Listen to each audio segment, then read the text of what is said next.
E bem-vindos a mais um WJ Review. Eu sou o Maitos e hoje eu estou aqui com o Hobbs. E aí, gente, tranquilo? Com o Talion. Olá, tudo bem? Como vocês estão mais uma vez aí? Com o Trox. Opa, fala aí, pessoal, beleza? Vamos aí falar de hoje. E com o Igaraki. Salve. Bom, hoje nós estaremos aqui, não é exatamente uma série, porque cada episódio que a gente estiver fazendo aqui de Jojo vai ser individual, então se você só querer, sei lá, ver o episódio que a gente fala da parte 2, você vê da parte 2. Se você quiser ver o que a gente fala da parte 1, que é esse aqui, você vê esse aqui, por exemplo, então não é realmente uma série sequencial, é só a gente falando das partes mesmo. Vai ser mais redondinho nesse sentido, mas a parte que, não sei o que lá, se você clicou aqui, você sabe do que a gente tá falando.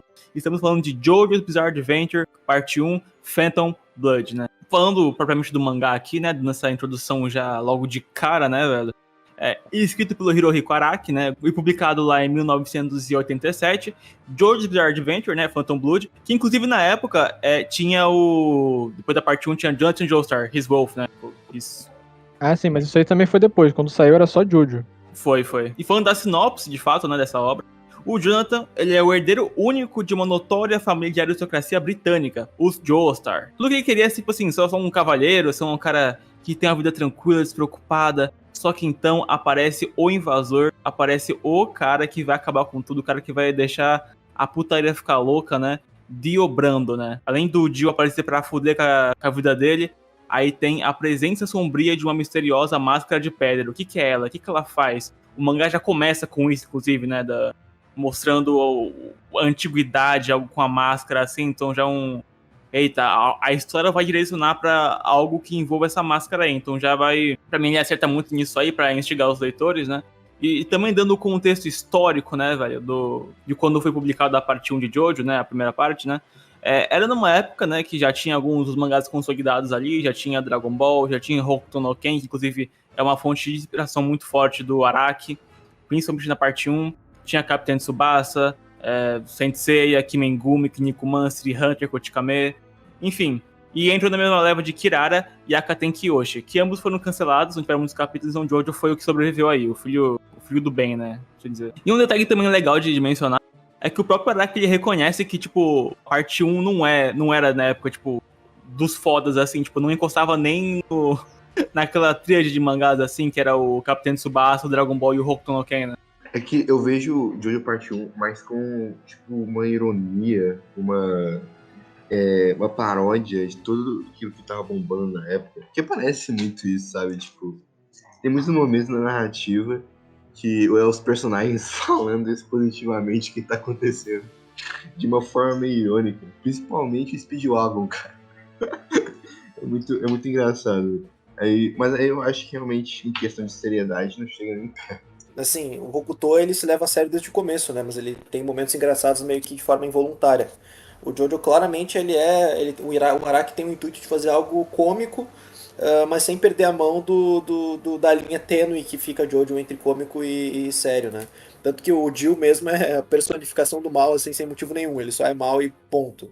E essa é uma das partes mais que chamam mais atenção em Jojo, porque simplesmente chega a ser engraçado a forma com que ele age, né? Acho que se ele fosse um vilão que se levasse mais a sério, a gente ficaria até com raiva dele, mas ele acaba sendo até carismático de certa forma, sendo como um vilão, óbvio, né? Sim, eu acho que ele é muito carismático justamente porque ele é muito extrapolado no mal, assim. Tanto que ele começa... Mas assim, eu acho que tu sente raiva dele. Pô, o cara começa chutando um cachorro. Então. Mas isso é a pegada do Araki mesmo. Tanto que ele até fala aqui, nos extras aqui que tem no mangá que saiu aqui no Brasil, que ele fala assim, né? O tema principal da obra inteira é a ode à humanidade. Os personagens que surgem, sejam aliados ou inimigos, avançam em direção ao futuro com uma visão positiva na cabeça dele, né? O que o personagem acha. Então, é bem capaz que não apareça nenhum personagem com dúvidas acerca de como viver a sua vida. Então, se o cara é mau, ele é mau igual pica-pau. Ele é mau mesmo. O Dio é muito mau. E o Speedwagon, ele é o extrapolado do cara exagerado mesmo. Ele já é exagerado e ele é mais ainda, porque ele é assim. O Jonathan, ele é a pessoa mais boa, ele é um cara incrível, entendeu? Ele é a definição disso. E eu acho que isso que o Araki faz muito bem. Desde o começo, isso vai até o final. É uma marca da série. Então, ele tinha umas limitações pelo Jonathan até, porque ele tem esse símbolo da pureza, da dignidade humana e tal, algo mais refrescante, e é total um contraste, assim. É realmente que ele queria moldar algo que era realmente o preto do branco, né? O Jonathan e o Dio. Tudo que o Dio faz, o Jonathan ele faz o contrário, porque ele é uma boa pessoa, ele tem um bom coração, ele é um herói de fato, ele tem esse atropo baseado em tudo que é construído nesse sentido. E até o Araki ele cita que era meio chato fazer às vezes, porque ele tinha esse lado, né? Por um lado ele pode ser interessante, ele é rico nesse sentido, mas ainda assim pode ser um pouco chato. Limitador, né? Porque, tipo, o personagem é só bom. Tanto que depois ele nunca fez um protagonista igual o Jonathan, né? Ele é realmente bem único. E eu gosto disso nele. E o que eu acho legal na parte 1, ainda mais você vê que o Jojo meio explodiu mesmo na parte 3, né? Que ele virou um dos grandes e tal. Sim. Você vê que no começo o Araki ele não tinha coisa bem definida. Tipo assim, tem uma coisa que é bem clássica de qualquer shonen, assim, é a roupa do personagem, o design. O Jojo não tinha isso até a parte 2, assim. No começo é tudo meio bagunçado. O Jonathan tem aquela roupa azul, que o pessoal mais vê. Só que essa roupa ele usa uma vez só no final. É uma armadura meio improvisada. Então ele também estava descobrindo o traço dele, assim. Você vê ele desenvolvendo muito no começo. Tem aquela cara bem de mangá antigo, né? E mais pra frente tu vê ele evoluindo muito, né? Não tem como. Com certeza. Uma coisa que eu acho interessante também é que depois que o Danny morre, né, o cachorro dele, o Jonathan ele fica mais parrudo, ele fica mais musculoso. Que tem um time skip, né, também. Isso é algo que o Araki, ele quis pegar muito da essência, porque eles estavam na época, da galera bodybuilder, galera foda, galera casca grossa, Schwarzenegger, Stallone. Literalmente, o Jonathan não só é inspirado pelo Kenshiro, né, muito, né? Sim.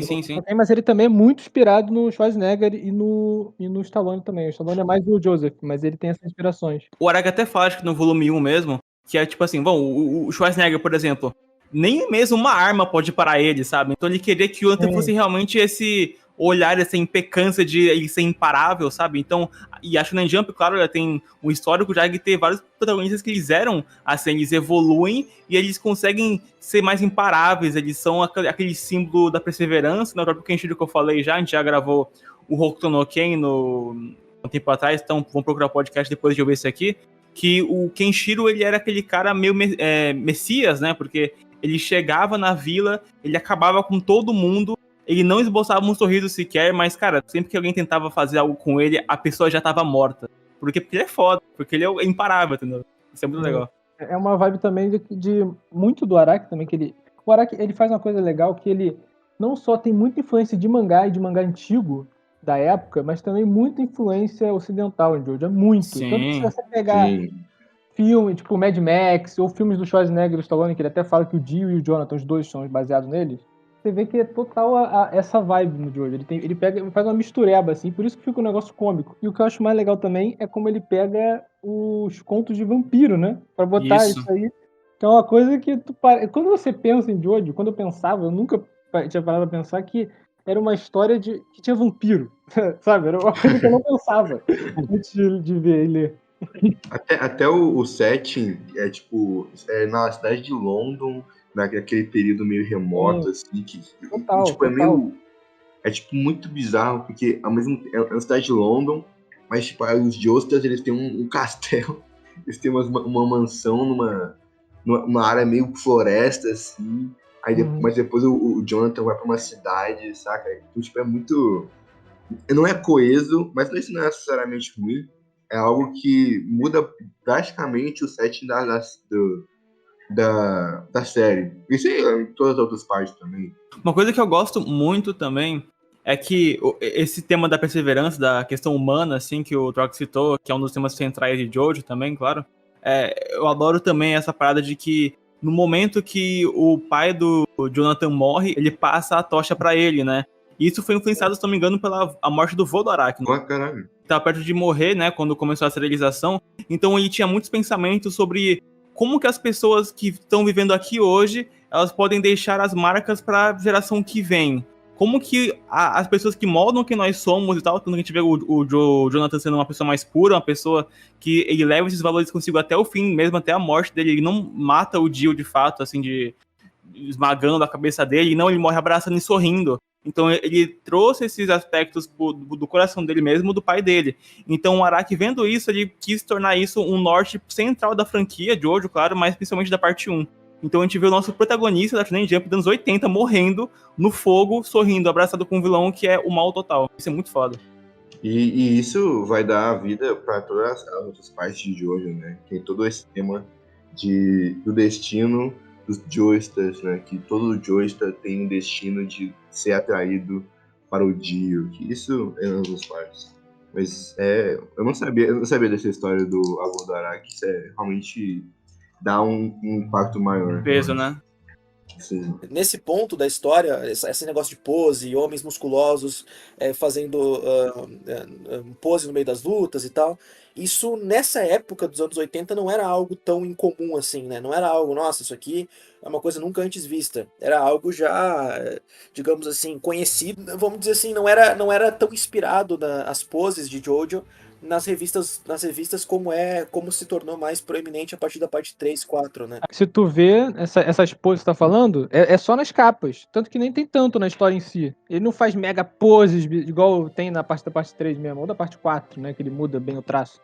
Mas no começo Exato, realmente, ele focado muito nas capas, porque as capas ele pira. Parece que assim, ele pira no visual, assim, tanto que ele tem mais roupa doida em todas as capas, desde o começo. Só que na história Então. em si não tem. Aí a partir da parte 3 ali, que tem o design de personagem mais bem definido, ele meio que traz o que ele fazia nas capas pra história, né? No começo não tinha tanto. Uma outra coisa importantíssima de citar era como o Araki ele era fã do Karate Baka Ichidai, né? Que era um mangá meio que biográfico, né? Baseado no Mazoyama, que era baseado num karateka muito famoso no Japão na época, né?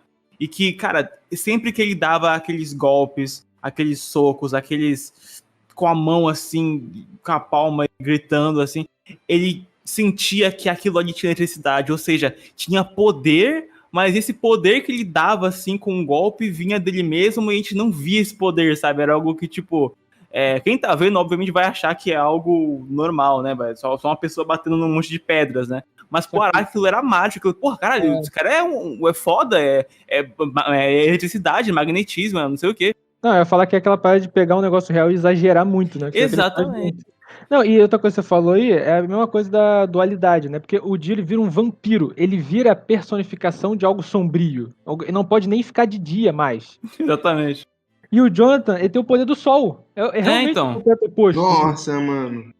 Ele pegou isso e aquela parada dele achar maneiro as técnicas de respiração, né, e tal. Tanto que isso lembra tão um pouco a acupuntura, de que foi a origem dos poderes do Hokuto Shinken, né, em Hokuto no Ken. E logo isso volta, tu junta o sobrenatural que ele ama, a parada realista que ele gosta, o amor pro karatê e tá aí o Ramon. Perfeito. O Ramon, ele é muito engraçado, né? Porque é muito simples, só que os caras exageram muito.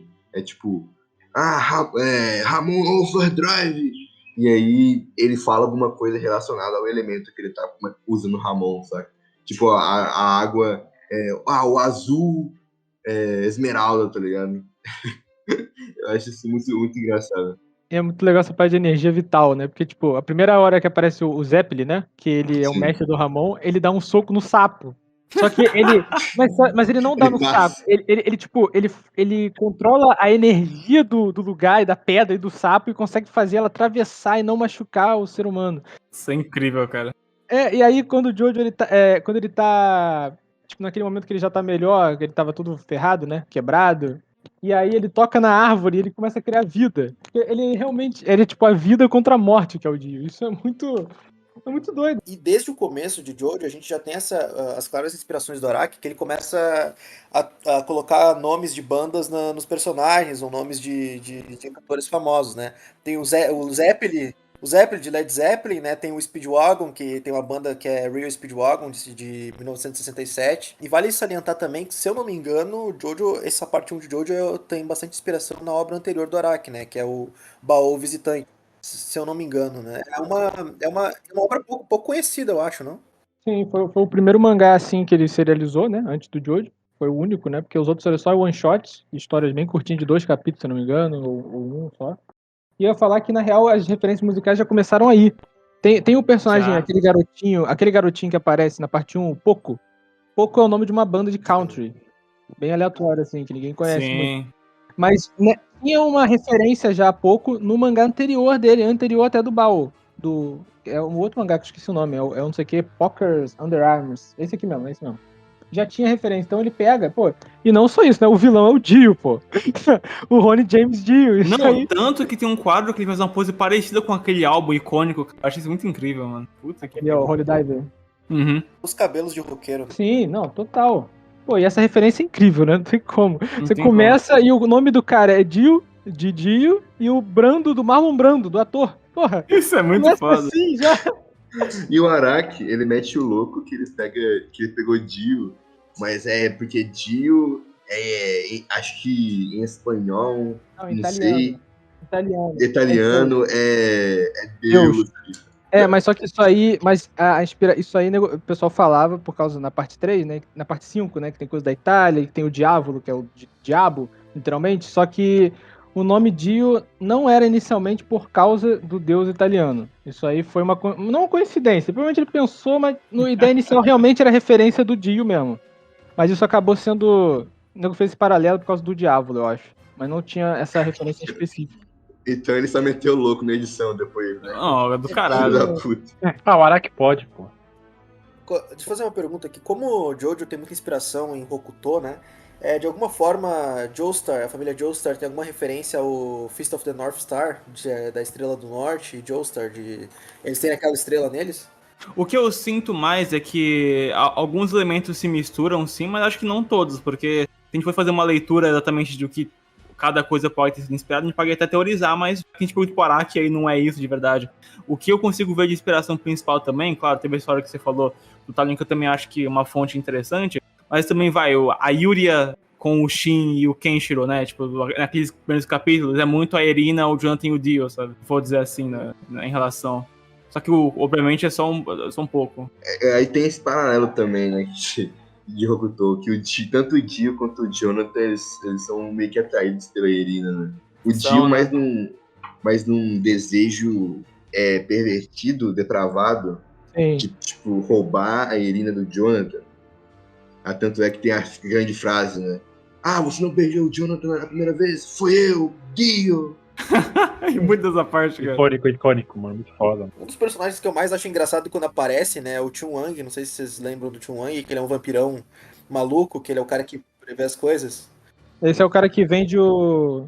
Que o Dio vai com ele, né? Ele é malucão, assim, tipo, toda hora ele parece realmente um vampiro com esse cabelo pra cima, né? Mas, basicamente, eu acho esse cara muito engraçado, velho. Acho que ele é um dos caras que mais me chama atenção logo no começo de Jojo, porque a aparência dele é extremamente cômica, e tu pensa que ele vai ser só um personagem qualquer ali pra dar uma explicação pra história, e no fim das contas ele é mais importante que isso, porque ele inclusive salva o Dio, né, quando o Dio é derrotado a primeira vez lá na mansão Joestar. Cara, é muito engraçado. Eu adoro a imagem dele segurando a cabeça do Dio no... Tipo, ele quando o Dio tá na sua cabeça, no barco. Aí tem, tipo, ele... Eu adoro essa figura, assim, é muito engraçada. Você tava falando aí das inspirações musicais, não só essa, né? Tem um monte. O nome do cachorro, do Danny, também é uma música chamada... Essa aqui, eu não sei se é uma referência muito bem direta, ou o pessoal forçou, mas é porque o Loggins e o Messina, que é a dupla que tem essa música, Danny Song, é um duo que o Araki costuma referenciar várias vezes, né? Então pode ser que sim.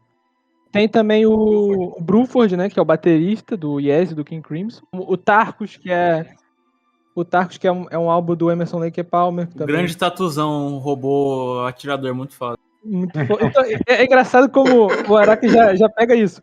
O personagem é um brutamonte, ele parece com a capa do álbum, cara. Parece, cara. Porque o álbum tem um tatu gigante com chifre, cara. Então, eu inicialmente achei, pô, será que é a armadura do Raul, que era o vilão da época, né, de Hokuto no Ken? Não, era do Raul mesmo. Caralho, cara. Pô, o Dire Straits, isso aí pra mim é genial. Ele pegou o nome da banda e separou em 2 bonecos, cara. Isso é incrível, velho. Que cara é Shed, pô, Araki é muito... Da referência histórica, né, que você falou que tem essa ambientação de Londres. Eu não tava parando pra pensar quando eu tava lendo, que era na época do Jack Stripador, e do nada ele aparece. Eu fiquei, caralho, é claro. Aí o Dio, ele transforma o Jack Estripador no escravo dele. Porra, esse filho é muito foda, cara. Como foi? Tipo, é aquele mangá que, olhando assim, obviamente, o Talion acho que é uma prova disso, por exemplo, que ele citou, né, e tal, que a gente acaba vendo uma ótica mais cômica, assim, mas colocando e até lendo coisas ali, mais ou menos da época, do line-up da Jump, o nível era meio parecido ali, tá ligado? Até um pouquinho antes. Tipo, já tinha algumas coisas bizarras ali, já tinha coisas estranhas. Só que eu acho que esse mangá é diferente, porque a gente vê dentro do Araki se apropriando da bizarrice, né? Como diz o nome do mangá. Você tem que ser um meme e tal, o negócio de, ai, tá no nome do mangá, mas é porque a galera passa pano por causa disso. Mas a parada de ter o bizarro no nome e você colocar esses vários elementos, olha tudo isso que eu falei. Cara, é inegável que o Jojo está vivendo uma aventura bizarra, tá ligado? Exato. Tanto é que o Speedwagon, ele mesmo fala isso. Nossa, o quão bizarro é isso, toda essa situação aqui. O meio-irmão do Jonathan agora matou o pai dele e agora quer matar a humanidade. Nossa, que bizarro. Eu achei engraçado, tipo, quando ele faz isso, tipo, ele pega um personagem, isso fala várias vezes em Phantom Blood, né? Ele pega um personagem e ele começa, meu Deus do céu, ele fez isso depois daquilo, depois de agora, meu, Brasil, vai infartar a qualquer momento, tá ligado? De desespero. É muito engraçado. Cara, o Speedwagon, ele é realmente, eu acho que é um dos meus favoritos, porque, tipo, tem a cena que o Jojo, ele vai pro hospital, né, e a Irina tá cuidando dele. Nossa, é bizarra demais, cara, ele tá de stalker ali. Mano, ele aparece no hospital de dia, aí a Irina abre a porta, aí ela fala pra ele não entrar, aí ele começa, tipo, ela olhou pra mim por causa da minha cicatriz, ela pensa que eu sou pobre, mas não, eu vou retornar, mas de noite, no meio da madrugada. Isso é muito dramático, eu adoro isso, cara. Ele é muito dramático. Ele fala também aquela parada do Dio ter negócio na orelha dele. 3 furos, significa que ele já nasceu mal, não tem como reverter. Ele é o puro mal, pô. Cara, o Speedwagon é muito foda, cara. Ele é narrador dentro da obra, cara. Cara, e ele também... A cena que ele bota o braço do Zeppelin pra esquentar na barriga dele. Cara, que isso aí é muito aleatório. Cara, o calor humano vai fazer o braço do Zeppelin derreter o gelo. Mas, cara, Jojo é muito chamativo. E eu acho que esse fato de ser chamativo é uma coisa que contrasta com os homens musculosos do passado. Porque, assim, o Araki chega claramente... ele tem essa parada de, o membrucutu, porque o legal é mostrar os músculos de cada homem, porque isso mostra a masculinidade deles. E ele contrasta isso com aquelas roupas extremamente chamativas de Jojo, né, que são mais chamativas na capa do que no mangá em si, mas dentro do mangá a gente já consegue ver algumas coisas, né? E nisso a gente é levado para um mix de cultura muito bizarro, onde, assim, eu como uma pessoa que acompanhou o Jojo a primeira vez, né, não é a minha primeira experiência com o Jojo, mas quando eu tive essa primeira experiência com o Jojo, eu demorei a entender qual que era do mangá, porque assim, eu não sabia se eu levava os personagens a sério ou não levava a sério, e eu acho que essa primeira experiência de quem acompanha que é muito legal, a gente não saber o que esperar da obra naquele ponto, porque pega você que tá acostumado aí a ler um shonen padrão, vai pegar e vai ler Jojo. Aí tu vai começar a ler sério Jojo, pensando que, poxa, tem uma história ali no meio e tal, que parece de fato que ele tá tentando construir uma relação entre personagens e tal. Só que daí começa a aparecer vampiro, aí do nada uma máscara asteca. Aí, poxa, o cara é arqueologista, o Jonathan é arqueologista, mas aí o Dio é de uma família pobre, mas aí do nada vampiros. Peraí, cara, isso que eu tô vendo é de fato tentando construir uma história séria, ou ele tá tentando fazer uma bizarrice, e Jojo sempre fica nessa linha tênue, ele nunca, tipo, ele tenta ser engraçado, ou ele tenta ser sério demais, ele tenta ficar nessa linha tênue entre um e outro, que a gente chama de bizarro, né? E funciona muito bem nesse sentido. E quando a gente saca qualquer do mangá, e eu fui sacar qualquer do mangá só na parte 2, né? Que a gente dá um callback pra parte 1 e volta e fala, porra, caraca, isso é genial, cara. O Speedwagon é um exemplo que a gente tava falando agora, né? Eu conheço muita gente que odeia o Speedwagon, só que assim, a maioria das pessoas não entende qual que é do Speedwagon. O ponto do Speedwagon não é ser amado ou odiado, o ponto do Speedwagon é ser uma sátira dentro da própria história, e o Araki faz isso de forma muito consciente. Em nenhum momento ele coloca o Speedwagon ali pensando, nossa, eu quero fazer esse ser um personagem extremamente interessante. Claro que não, até a forma que os personagens morrem dentro da obra, né, vídeo Zeppelin, é uma forma dramática, é uma forma exagerada, que é justamente pra gente entender que essa linha tênue ainda perdura dentro da própria história. E ainda por cima ele consegue fazer a gente se emocionar com essas mortes, mesmo que sejam mortes às vezes até cômicas. Ah, também acho. Não, eu acho que isso aí é o que faz o Jojo ser tão bom pra mim. Ainda mais na parte 1, acho que ainda tem mais isso ainda. Porque, tipo, Tem. depois, na parte 3, principalmente pra frente, cara, é muito doido você pensar que é o mesmo mangá que tinha vampiro e zumbi. Porque não tem nada a ver. É tipo uma outra vibe. Aí você. É tipo, a parte 1 parece aquela história lendária do passado, sabe? Sabe Exatamente. o Sim, Naruto? sim. A história do Hashirama lá do passado, uma lenda. Que ninguém viu direito, sabe? Só que você tá vendo. E começa na ordem certa. É tipo isso. É muito legal sei lá, você que já leu tudo, ou já tá na parte 9, sei lá, já conhece tudo, você voltar e ver o primeiro aperto de mão do Jonathan e do Dio. Parece que é realmente uma lenda nascendo, entendeu? Sabe aquela coisa? Você vê, é aqui que o mito foi criado. É aqui que tudo começou. A maldição começou aqui. É aqui que um fodinha começou. Aqueles comentários que é tipo 000. Nasce Aqui uma nasce uma lenda. lenda. Isso eu tinha Então, falado. nossa, Tipo, valendo. por mais que seja zoado, pros personagens é sério. Tipo, ele tem uma pegada cômica, só que a história que tá acontecendo pra eles é sério. Os caras vão morrer. O cara morreu. O pai do Jonathan morreu nos braços dele. O cara que. Um cara roubou. Cara, tem que ir nessa ótica, tá ligado? Pra tu conseguir notar o peso das coisas. A parada do Jojo ser sobre destino, dá mais pra frente, mas tá desde o início. O Zepp, ele tem uma morte. Ele sabe que vai morrer na luta. É o destino dele. Ele já sabia. Por isso que ele foi treinar o Jonathan. Então, E ele em tipo. nenhum momento tenta evitar isso, é engraçado isso também. Não, porque ele aceita, ele já é um mestre, né? Ele já aceita. Eu adoro a cena que mostra do passado dele treinando com o mestre dele. Que ele fica numa ponte. Numa ponte não, numa corda. Entre duas montanhas, cara. Eu lembro de eu no começo torcendo, tipo assim, nossa, será que alguém vai encontrar esse mestre do Zeppelin pra treinar com ele de novo? Não sei o que, cara. Sendo que isso é só um. Não, isso nem Ah, não, ele aparece depois, né? Ele Junto com o aparece Dairo, depois. isso aí. Mano, ele aparece depois e ele só ajuda a, tipo, a lutar contra os zumbis. Ele nem faz algo extremamente importante, Não, tá não faz ligado? nada, ele é foda-se. Ele é muito foda-se. Eu acho que o que mais uma das coisas que me pegou também nessa primeira parte é o fato de que a gente acompanha o Jill desde o início e a gente começa a se acostumar com ele fazendo maldade, que a gente chega a um ponto onde não é mais surpreendente qualquer coisa que ele faça. Qualquer coisa que ele fizer, a gente vai tá, isso o Jill claramente faria, né? E cada vez piora, né? Vai desde ele começar a dar um soco no cachorro dele, porque foda-se, até ele queimar o cachorro dele vivo, né? Então chega a ser essa bizarrice. Só que esse cara, extremamente perverso e maldoso, no fim das contas, ele começa a respeitar o Jonathan. E no fim, ele fica praticamente obcecado pelo Jonathan, né? Algo que antes era só uma forma de diversão dele pra conseguir ficar rico e não morrer miserável que nem o pai dele. Ele pega e acaba se tornando uma obsessão. Tanto que a gente vê melhor isso na parte 3, mas eu acho que agora já dá pra ter um pouco de noção de que a única pessoa que esse cara um dia respeitou foi o Jonathan. E a gente entende o porquê, né? O Jonathan nunca abandonou a bondade dele, e mesmo nunca abandonando a bondade dele, contrastando com o Jill, ele conseguiu superar esse cara que achava que a maldade dele faria ele dominar o mundo, né? E cara, isso é muito legal da parte da história, porque a gente se apega um pouco ao Jill, né? Graças a isso.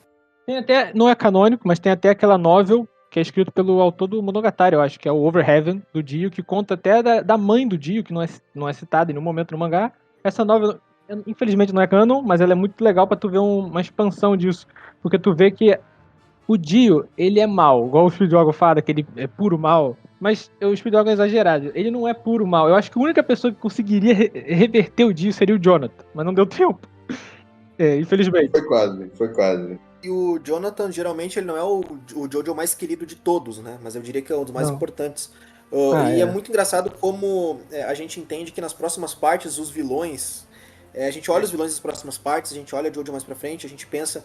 Poxa, se o Jonathan tivesse aí, eu acho que essa coisa seria resolvida de forma mais simples. Porque o Jonathan é o único que que é o cara que consegue lutar, conseguir uma bondade no coração e mudar os inimigos através das próprias atitudes. Enquanto os outros Jojos são completamente pirados da cabeça de alguma forma, né? O Jonathan é o mais normal deles e é o cara que consegue, digamos, é o protagonista que consegue mudar os vilões, né? Os outros protagonistas de Jojo sequer tentariam isso, eu acho. Então é muito engraçado, cara, como essa família Joestar é completamente pirada da cabeça, mas o Jonathan ainda consegue ser esse elo, né?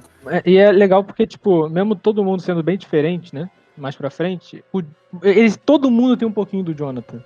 Porque todo mundo é bom ainda no final, mesmo tendo atitudes diferentes, situações também diferentes, são personagens complexos, mas é legal que o Jonathan ainda tá lá, você ainda vê, né? Ainda é sobre o Jonathan contra o Dio até o final.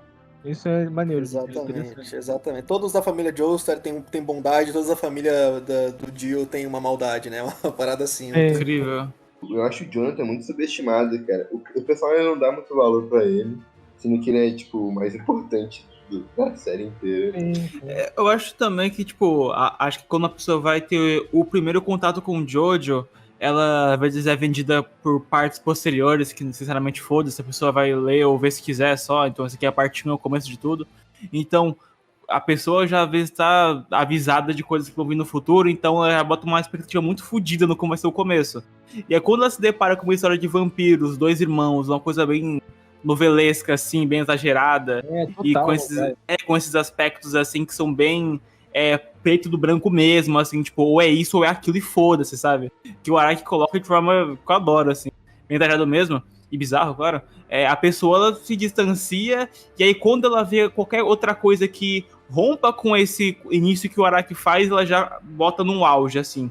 Então, por exemplo, não quero falar muito sobre o que vai vir depois, claro, mas o Joseph, que é o próximo Jojo, ele tem uma estética, uma personalidade que se distancia e muito do que era o Jonathan. Então, as pessoas se relacionam muito mais com ele e com o setting que é a parte 2. Então, acaba que quando a pessoa sai de um negócio que ela não tem certeza absoluta se ela realmente gostou e parte daí pra algo que ela, de fato, amou logo de cara. Então, acho que dá essa versão, né, ao Jonathan, que eu acho bem justo, sinceramente. Também acho. Sim. A primeira parte destoa bastante das outras, mas ela é ligada, não é que ela destoa num mau sentido, ela destoa no sentido de que o Araki vai evoluindo a própria escrita e vai evoluindo os próprios personagens, o que é completamente natural, exatamente, de qualquer obra. Só que como o Jojo é dividido por partes, a gente acha, parece que quando começam a surgir os stands é outra história, mas na verdade não, é a mesma coisa, é o mesmo princípio. Não, óbvio, com certeza. Falar que a parte 1 mesmo sendo, a parte 3 sendo muito popular, falar que a parte tem coisas que tem muita adaptação diferente. Tem jogo, tem um filme Lost Media. Tem o anime e tem o musical que vai sair ano que vem. A gente tá gravando aqui em 2023, vai sair em 2024 um o musical que eu sempre falei que a melhor adaptação da parte 1 seria um musical. Seria teatro, um teatro. Esse é perfeito pra parte 1. Cara, vai ser global ou não? Não, acho que só Japão, né, no Stage Play. Japão. Stage Play, Enfim, eu acho que é isso, né? A parte 1 de Jojo, né? A Phantom Blood. O podcast não ficou tão longo assim, mas é porque também a parte não é tão longa. Algumas coisas que a gente tem que comentar são mais pontuais em relação a isso. E, bem, eu vou chamando um por um, dou a sua conclusão só sobre a parte 1 mesmo, sobre o mangá. E o tchau, né? Hobbs. É isso, gente. É muito legal, tipo, revisitar a parte 1, porque eu já li, tipo, todas as partes. É muito legal ver a evolução do Araki. Até comentar a parte 9, sabe? É muito legal e... Cara, a parte 1 é icônica. Quando eu achei a primeira vez, eu dropei o anime. Falei, pô, não, agora eu vou consumir, depois eu vou consumir tudo. É muito legal e agora espero que vocês acompanhem a gente nessa jornada até a parte que o Araki sair, tá ligado? Tipo, até a parte 30, se ele quiser. Tamo junto. Talion. Cara, eu adoro falar de Jojo, eu sempre gostei. Eu demorei pra entender a pegada do mangá a primeira vez que eu li, mas assim que eu entendi, me apaixonei. Acho a evolução do Araki uma das coisas mais interessantes de se discutir. E eu acho que fazer Jojo por partes assim é mais legal ainda, porque a gente pode discutir geral sobre referências e tal. Até porque a história é recheada disso e o humor dentro da própria história e o que o Araki faz na própria história tá intrínseco à sequência que ele resolve fazer para cada Joestar, né? Eu vi Jojo até a parte 5, se eu não me engano. A parte 6 eu tô pra fazer isso agora, esse ano. Mas da 7 pra frente eu não li mangá, não sei absolutamente nada, assim. Conheço só uns 2 ou 3 protagonistas e olhe lá, então eu vou ter uma experiência nova também a partir daí. Então vamos ver, né? Já as primeiras eu já revisitei várias vezes, vamos ver se eu tenho uma experiência diferente das outras que eu tive, né? Trox. Bom, Jojo é meu mangá favorito. Não que eu tenha lido tantos, mas não tem como. É uma obra que tem tudo que eu gosto. E ver a parte 1 de novo é muito legal, porque ela é sempre... Eu já vi... É a primeira vez que eu vi o anime, de 2012, né? Primeira vez que eu tive contato com a parte 1. Depois eu li, e depois eu vi de novo, e li de novo, e revi cenas. E joguei um pouquinho do jogo do PS2, só que ele travou, sei lá, o emulador esquisito.